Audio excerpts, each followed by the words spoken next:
नमस्कार, आप देख रहे हैं सूर्य समाचार और हमारे स्पेशल प्रोग्राम इनसाइड आउट के साथ हाजिर हूं मैं राज ठाकुर आपके साथ। आज इनसाइड आउट में बात होगी ऐसे टकराव की जो दशकों पुराना है, लेकिन अब मामला खतरनाक मोड़ पर पहुंच चुका है। ऐसा खतरा जो कि तीसरे विश्व युद्ध की दस्तक माना जा रहा है। आज इनसाइड आउट में बात होगी ईरान और इजराइल के बीच मचे घमासान की, जो देश अलग अलग धर्म, अलग अलग विचारधाराएं और एक ऐसी दुश्मनी जो अब बयानबाजी नहीं बल्कि मिसाइल और ड्रोन अटैक तक जा पहुंची है। इनसाइड आउट में आज जानेंगे ईरान और इजराइल में आखिर ये चल क्या रहा है। दोनों देशों में कौन ज्यादा शक्तिशाली है, सैन्य शक्ति के मामले में दोनों एक दूसरे से कितने अलग दिखते हैं। क्या यह संघर्ष दुनिया को तीसरे विश्व युद्ध की ओर ले जा रहा है? ईरान और इजराइल के इस युद्ध के पीछे वजह क्या है? दोनों देशों के साथ दुनिया के कोने कोने से कौन कौन से देश खड़े हैं? क्या यह संघर्ष मिडिल ईस्ट के देशों में आग लगाने का काम करेगा? भारत पर इसका क्या और कितना असर पड़ेगा? ईरान इजराइल में जो हो रहा है बहुत अनफॉर्चुनेट है, पर यह तो होना ही था, कई वर्षों से होना ही था। इजराइल बहाना ढूंढ रहा था, खासकर नेतन्याहू बहाना ढूंढ रहे थे, और उन्हें था भी कि ईरान का न्यूक्लियर आर्सेनल हमें खत्म करना है। अब जो ये जंग छिड़ी पड़ी है, ये जंग अगर इसको अपना ऑब्जेक्टिव अचीव करना है कि ईरान के न्यूक्लियर फैसिलिटी उड़ानी है, उसमें अमेरिका को आना पड़ेगा। उतने बड़े बॉम्ब और उतने बड़े एयरक्राफ्ट इजराइल के पास नहीं है जो कि ईरान के माउंटेन्स, पहाड़ों के अंदर जो इनका न्यूक्लियर फैसिलिटी है उसको उड़ा दे। तो जब तक अमेरिका नहीं आएगा तब तक यह जंग इजराइल की ऑब्जेक्टिव नहीं होती। तो इजराइल इस समय पूरा प्रयास कर रहा है कि अमेरिका को इन्वॉल्व करे। बयानात आ रहे हैं अमेरिका से, इससे साफ जाहिर है कि उनकी जो हरकतें हैं उसमें दोगलापन है। पहले प्रेसिडेंट ट्रंप ने खुद कहा था कि हमें या अमेरिका को ईरान इजराइल के हमले से कोई लेना देना नहीं है, हमें इसके बारे में कोई जानकारी नहीं थी। अब वो कह रहे हैं कि उन्हें खमैनी के ऊपर हमला करने के लिए रोका है। इसका मतलब है कि इजराइल ट्रंप के साथ सलाह कर रहे हैं और तभी वो कोई एक्शन आगे ले रहा है इजराइल। तो ये जो दोगलापन है इसको ठीक करना पड़ेगा। हकीकत ये है कि जो भी हो रहा है ट्रंप साहब की मर्जी से हो रहा है, अमेरिका की मर्जी से हो रहा है। ईरान और यूएस के दरमियान तो टॉक चल रही थी न्यूक्लियर इश्यूज पे। हालांकि ये पता भी चला है कि अमेरिकन एक्सपर्ट्स ने ये भी निश्चय ले लिया था कि ईरान अपना कोई न्यूक्लियर वेपन नहीं बना रहा है, लेकिन फिर भी टॉक्स हो रही थी। आज के दिन टॉक्स को कंटिन्यू होनी थी, लेकिन जो इजराइल ने हॉस्टिलिटी शुरू की हैं ईरान के साथ, उसकी वजह से ये टॉक्स कैंसिल हो गई हैं। और ये जो मिडल ईस्ट में हो रहा है ये बहुत ही चिंताजनक स्थिति है, और इससे मेरे ख्याल में Gulf, West Asia, Middle East बहुत ही जियोपॉलिटिकल चेंजेस आने वाले हैं। तो शुरुआत करेंगे वहां से जब इस सब की शुरुआत हुई। इजराइल का उदय तो करीब 7 दशक पहले ही हुआ है, लेकिन ईरान का इतिहास सदियों पुराना है। अक्सर जब किसी को हमारा कहा कुछ समझ नहीं आता तो हम क्या कहते हैं, यही ना कि क्या मैं फारसी बोल रहा हूं। दरअसल इस सेंटेंस का इस्तेमाल हमने यहां इसलिए किया ताकि आपको ईरान के इतिहास से सीधा जोड़ा जा सके। ईरान को पहले फारस नाम से जाना जाता था, जिसे इंग्लिश में पर्शिया कहा गया। फारसी यहीं की भाषा थी। आज से करीब 2500 साल पहले, यहां करीब 550 ईसा पूर्व, इस पर्शिया में साइरस महान का अकेमेनिड साम्राज्य हुआ करता था। इस साम्राज्य की सीमा भारत से लेकर मिस्र और यूनान तक फैली हुई थी। यह दुनिया का सबसे बड़ा साम्राज्य माना जाता था। इसमें मानवाधिकार की शुरुआत भी हुई। 7वीं सदी में अरबों ने फारस पर हमला किया, जिसके बाद ईरान में इस्लाम धर्म आया और लोगों ने इसे अपना लिया। ईरान में शिया इस्लाम ज्यादा लोकप्रिय हुआ, जबकि बाकी अरब देशों में सुन्नी इस्लाम प्रमुख था। ईरान में सफवी, काजार और पहलवी वंश का राज हुआ करता था। इनमें सफवी वंश ने 1501 से 1736 तक ईरान पर राज किया। इस वंश ने शिया इस्लाम को ईरान का सरकारी धर्म बनाया। इसके बाद काजार वंश ने 1925 तक यहां शासन किया। इस दौरान ईरान पर विदेशी शक्तियों जैसे रूस, ब्रिटेन, इन देशों का दबदबा बढ़ता हुआ नजर आया। 1925 से 1979 तक पहलवी वंश ने ईरान पर राज किया। इस काल में देश आधुनिक बना, लेकिन तानाशाही बढ़ी। 1979 में ईरान में इस्लामिक क्रांति आई, जिसमें देश की दिशा और दशा दोनों बदल दी। 1979 में आवाम ने राजशाही के खिलाफ आंदोलन किया। आयतुल्ला खुमैनी के नेतृत्व में राजा को सत्ता से हटा दिया गया। इसके बाद ईरान एक इस्लामिक गणराज्य बना। ईरान में अब लोकतंत्र नहीं, बल्कि धार्मिक नेताओं का शासन है। 1980 से 1988 में ईरान और इराक के बीच बहुत भयंकर युद्ध भी हुआ। 8 साल तक चले इस युद्ध में लाखों लोगों की जान गई और देश आर्थिक रूप से प्रभावित रहा। साल 2000 के बाद ईरान ने परमाणु कार्यक्रम शुरू किया, जिससे अमेरिका और इजराइल नाराज हो गए। आज का ईरान ताकतवर तो है, लेकिन उसकी अर्थव्यवस्था बेहद कमजोर है। महिलाओं के अधिकार सीमित रह चुके हैं। पश्चिमी देशों से तनाव बना रहता है। इजराइल और अमेरिका से मुकाबले की स्थिति लगातार बनी रहती है। चलिए अब बात कर लेते हैं इजराइल की। साल 1948 दुनिया द्वितीय विश्व युद्ध से बाहर निकल चुकी थी, लेकिन पश्चिमी एशिया में एक नया भूचाल तब आया जब इजराइल नाम का एक यहूदी देश दुनिया के नक्शे पर उभरा। ईरान शुरुआत से इजराइल का विरोधी रहा। उसने इजराइल को मान्यता तक नहीं दी थी। 1000 साल पहले जब इजराइल ये नाम अस्तित्व में आया था, तब यह क्षेत्र कनान कहलाता था। इस इलाके में यहूदी धर्म के लोग रहते थे। 1000 ईसा पूर्व राजा डेविड और उनके बेटे सोलोमन ने यरूशलेम में यहूदी राज्य बसाया। समय के साथ इस इलाके पर कई हमले हुए। इस पर कभी मिस्र, कभी फारस, कभी यूनान और फिर रोमन साम्राज्य ने कब्जा भी किया। रोमन के शासन के दौरान यहूदियों को देश तक छोड़ना पड़ा। इसके कई साल बाद तक यहूदी दुनिया के अलग अलग हिस्सों में रहे।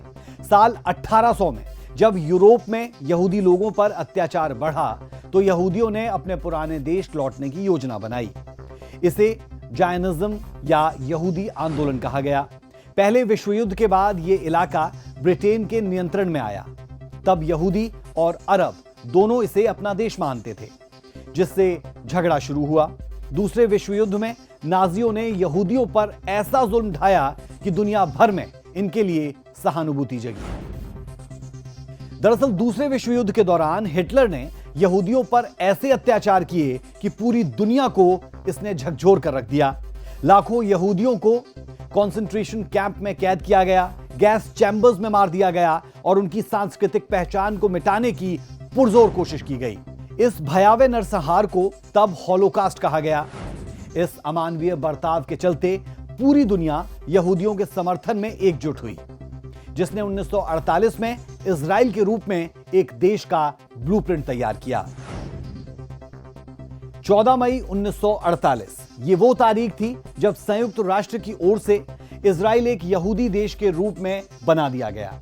हालांकि मिडिल ईस्ट के देशों को यह फूटी आग नहीं सुहाया और इसके तुरंत बाद अरब देशों यानी कि मिस्र, सीरिया, जॉर्डन और इराक ने इजराइल पर हमला किया, लेकिन इजराइल बचा रहा। 1948 के बाद कई युद्ध हुए। 1967 में 6 दिन चले युद्ध में इजराइल ने West Bank, Gaza, Golan Heights और पूर्व यरूशलेम पर कब्जा कर लिया। 1973 के यौम किप्पुर युद्ध में अरब देशों ने फिर हमला किया, लेकिन इजराइल ने डटकर मुकाबला किया। गाजा और वेस्ट बैंक में रहने वाले अरब लोग खुद को फिलिस्तीन कहते हैं। वे अपना अलग देश भी चाहते हैं। इसी वजह से आज भी इजराइल और फिलिस्तीन के बीच झगड़े होते रहते हैं। आज का इजराइल परमाणु संपन्न देश है। दुनिया के विकसित और शक्तिशाली देशों में इजराइल की गिनती लगातार होती है। खासकर साइंस, टेक्नोलॉजी और सैन्य मामलों में इजराइल का कोई सानी नहीं। ईरान और इजराइल के वर्तमान संबंधों से इतर दोनों देशों में अनसेड फ्रेंडशिप भी रही है। 1948 में जब इजराइल बना, तब भले ही ईरान ने उसे मान्यता नहीं दी, लेकिन 1950 के दशक से ईरान और इजराइल में दुश्मनी भी नहीं रही। ईरान ने 1950 में इजराइल को अवैध रूप से लेकिन व्यवहारिक रूप से मान्यता दी। उस समय ईरान में शाह मोहम्मद रजा पहलवी की सत्ता हुआ करती थी, जो पश्चिमी देशों विशेषकर अमेरिका के बहुत करीबी माने जाते थे। अमेरिका की तरह ही शाह का झुकाव भी इजराइल की ओर था। इसी दौर में ईरान और इजराइल के बीच तेल और सैन्य समझौते हुए। इजराइल की खुफिया एजेंसी मोसाद और ईरान की सावाक ने 1960 से 1970 के दशक में मिलकर कई ऑपरेशंस किए। इजराइल को ईरान से तेल की आपूर्ति होती थी और बदले में इजराइल ईरान को कृषि, सैन्य और तकनीकी सहायता देता था। ईरान और इजराइल दोनों ही उस समय अरब राष्ट्रों से घिरे हुए थे जो उन्हें शत्रु मानते थे। इसीलिए रणनीतिक रूप से दोनों एक दूसरे के सहयोगी बने रहे। लेकिन 1979 की ईरानी इस्लामिक क्रांति ने इन रिश्तों को बदल कर रख दिया। 1979 में ईरान ने इस्लामिक क्रांति हुई और शाह की सत्ता चली गई। आयतुल्लाह खुमैनी के नेतृत्व में ईरान इस्लामिक गणराज्य बना और उसने इजराइल को शैतान का प्रतिनिधि तक कहना शुरू कर दिया। इस क्रांति के बाद इजराइल के साथ ईरान ने सभी राजनयिक संबंध तोड़ दिए। इजराइल की निंदा ईरान की आधिकारिक नीति बन गई। ईरान ने फिलिस्तीन को खुला समर्थन देना भी शुरू किया। दरअसल ईरान एक शिया इस्लामिक देश है, जबकि इजराइल एक यहूदी राष्ट्र। ईरान की नजर में इजराइल न सिर्फ एक राजनीतिक दुश्मन है, बल्कि एक ऐसा देश भी है जिसे वो अपने धर्म के खिलाफ मानता है। पिछले कई सालों से ईरान गाजा में हमास, लेबनान में हिजबुल्लाह और यमन में हूती विद्रोहियों को समर्थन देता आ रहा है। कहीं धन, कहीं हथियार, तो कहीं प्रशिक्षण के जरिए। और एक खास बात यह भी कि ये सभी संगठन इजराइल के विरोधी माने जाते हैं। जब से इजराइल आज़ाद हुआ है, ईरान इजराइल के वजूद को एक्सेप्ट नहीं करता। वो साफ तौर पे कहता है कि ये हमारी धरती थी, पैलेस्टीनियंस की धरती थी, जिसके ऊपर इजराइल का कब्जा हुआ है।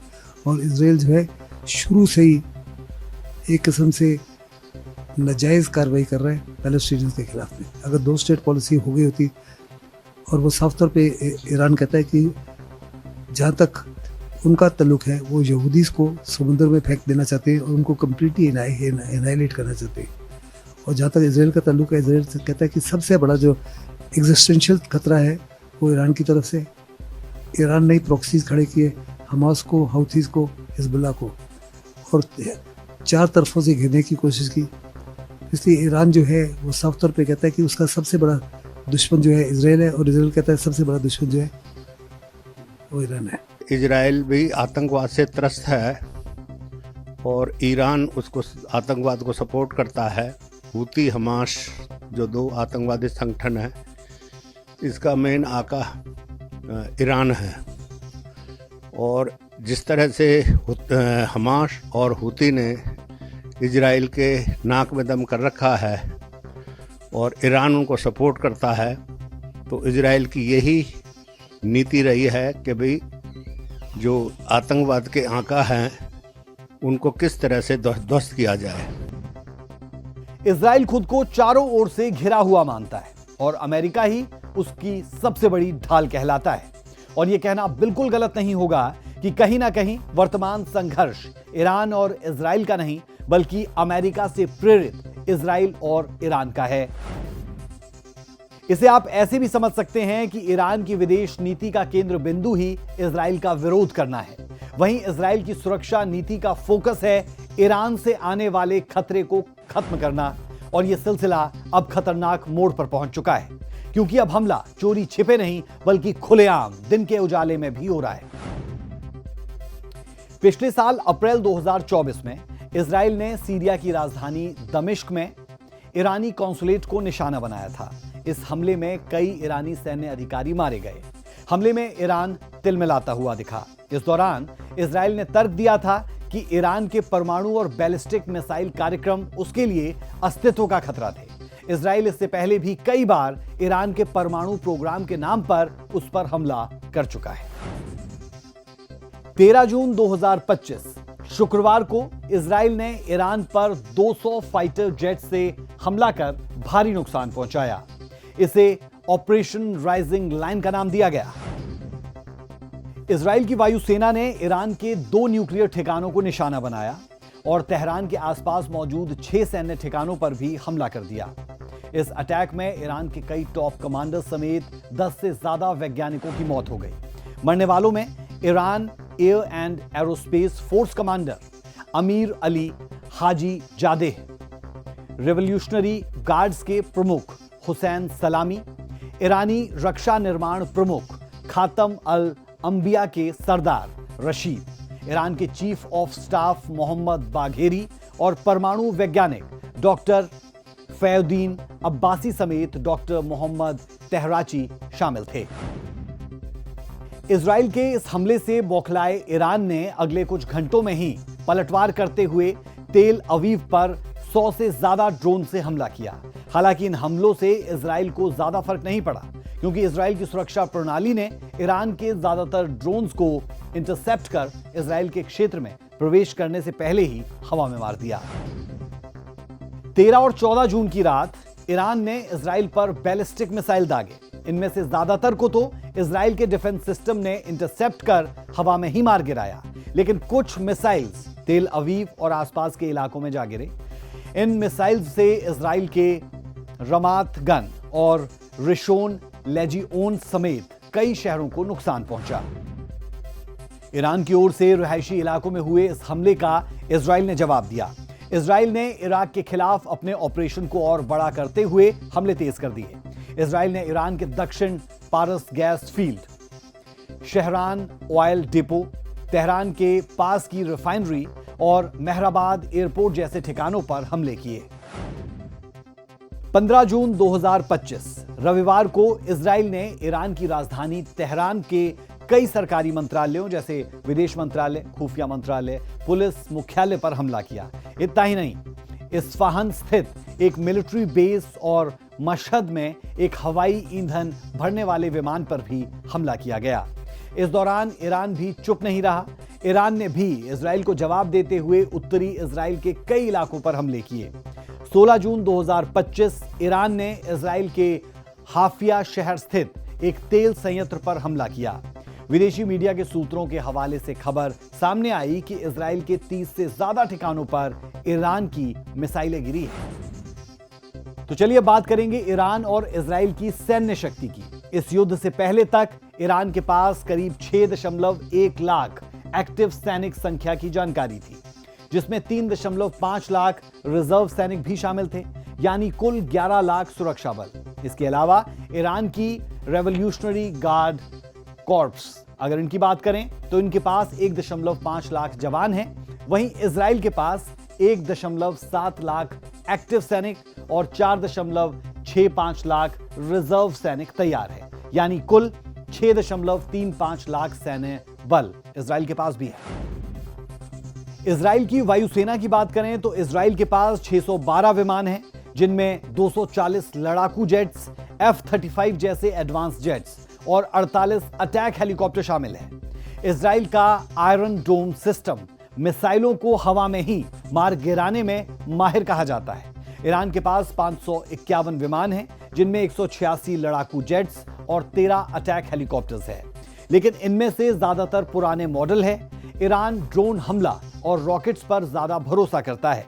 टेक्नोलॉजी और रणनीति में इजराइल की हवाई ताकत कहीं आगे है। समंदर में ताकत की बात करें तो ईरान की नौसेना में 107 जहाज हैं, जिसमें 25 सबमरीन शामिल है, जबकि इजराइल के पास 62 जहाज हैं, जिनमें 5 सबमरीन है। ईरान का रक्षा बजट करीब $15 बिलियन है, यानी उनकी जीडीपी का 2.5%।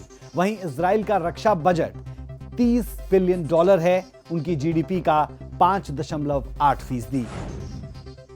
इजराइल के पास आयरन डोम, डेविड स्लिंग और एरो मिसाइल सिस्टम जैसे हाईटेक डिफेंस सिस्टम मौजूद है। इजराइल परमाणु हथियारों से संपन्न है। उनके पास 90 और इससे भी ज्यादा न्यूक्लियर वॉर हेड होने की बात सामने आती है। ईरान की ताकत उसकी मिसाइल और शाहिद ड्रोन फ्लीट है। ईरान की मिसाइलों की रेंज 2000 किलोमीटर तक की बताई जाती है, लेकिन इजराइल के डिफेंस सिस्टम के सामने यह कमजोर पड़ जाती है। बजट और टेक्नोलॉजी में इजराइल कहीं आगे। पाकिस्तान की तो इतनी कैपेबिलिटी नहीं है कि वो पाकिस्तान से और इजराइल पर परमाणु बम फेंक दे। वो उसके पास परमाणु शक्ति नहीं है। परमाणु परीक्षण जरूर पाकिस्तान ने किए हैं, लेकिन इतनी परमाणु शक्ति नहीं है कि वो इजराइल के ऊपर बम फेंक दे। इजराइल के पास इतनी हाई टेक्नोलॉजी है कि अगर वो इस तरह की पाकिस्तान गुस्ताखी करता है इजराइल के खिलाफ तो वो रास्ते में ही मार गिरा देंगे और उस तरह से पाकिस्तान का भी नामो निशान मिट जाएगा। तो पाकिस्तान, मैं समझता हूँ कि वो किसी भी तरह का इजराइल से उलझने का चांस नहीं लेगा। वो ज़रूर ईरान की सपोर्ट करे। ईरान और पाकिस्तान दोनों दोस्त हैं, तो ईरान की ज़रूर सपोर्ट करेगा पाकिस्तान, लेकिन इजराइल के अगेंस्ट में इस तरह की गुस्ताखी करने में जो पाकिस्तान है वो इस तरह से समर्थ नहीं है। तो चलिए अब बात कर लेते हैं ग्लोबल सपोर्ट की। इजराइल को अमेरिका का पूरा सपोर्ट मिलता हुआ दिखता है। अमेरिका उसे हथियार और टेक्नोलॉजी देता है, जबकि ईरान पर अमेरिकी प्रतिबंधों की मार देखने को मिलती है। लेकिन वो रूस और चीन के साथ रिश्ते बनाकर संतुलित इसे करने की कोशिश करता है। तो कुल मिलाकर यहां से कहना गलत नहीं होगा कि ग्लोबल सपोर्ट में इजराइल का पलड़ा लगातार भारी दिखता है। जितने भी वेस्टर्न नेशन है, सबसे बड़ा सपोर्टर तो इसराइल का अमेरिका है। साथ ही साथ इसराइल को समर्थन है कंप्लीट वेस्टर्न वर्ल्ड से, चाहे वो इटली हो, चाहे फ्रांस हो, चाहे ब्रिटेन हो, चाहे कनाडा हो, चाहे जर्मनी हो। साफ तौर पे कह रहे हैं कि मिडिल ईस्ट में जितना भी समय दंगा फसाद है उसके लिए जिम्मेदार केवल और केवल ईरान है। लेकिन जितने भी मुस्लिम देश हैं, अरब देश हैं, ग्लोबल साउथ है, वो कह रहे हैं जितना भी वहाँ क्योस है, कन्फ्यूजन है, जेनोसाइड है, बेरहमी से लोगों को मारा जा रहा है, उसका केवल और केवल कारण है इसराइल और अमेरिका। ईरान के सपोर्ट में चाइना, रशिया और जो दूसरे मिडिल ईस्ट के मुस्लिम कंट्रीज हैं वो ज़रूर ईरान के सपोर्ट में आएंगे।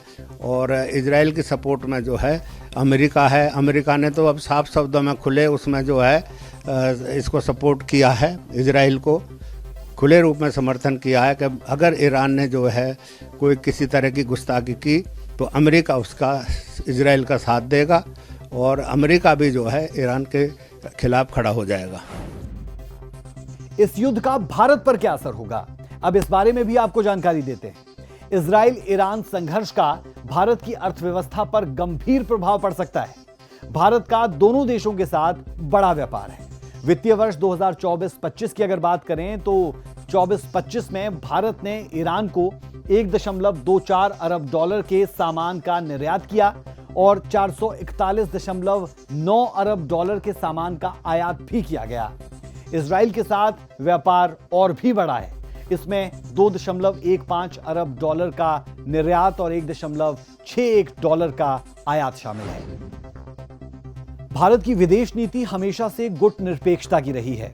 इस संघर्ष के बीच भारत की सबसे बड़ी चिंता ऊर्जा भी है। भारत के कच्चे तेल का लगभग 2/3 और एलएनजी आयात का आधा हिस्सा स्ट्रेट ऑफ हॉर्म्यूज यानी हॉर्म्यूज जल डमरू मध्य से होकर गुजरता है। हॉर्म्यूज जल डमरू मध्य के एक संकरी समुद्री पट्टी या फिर कहें पानी का रास्ता है जो फारस की खाड़ी को अरब सागर से जोड़ता है। इसे अब ईरान में खतरा बताया जाता है। ईरान इसे बंद करने की धमकी दे रहा है। भारत अपनी ऊर्जा जरूरतों का 80% से ज्यादा आयात इसी रास्ते से करता है। ऐसे में यहां किसी भी तरह की रुकावट से तेल की कीमतें, शिपिंग लागत और बीमा प्रीमियम में तेजी से बढ़ोतरी हो सकती है। बड़े सारे देश हैं दुनिया के, वो सब घबराए हुए हैं।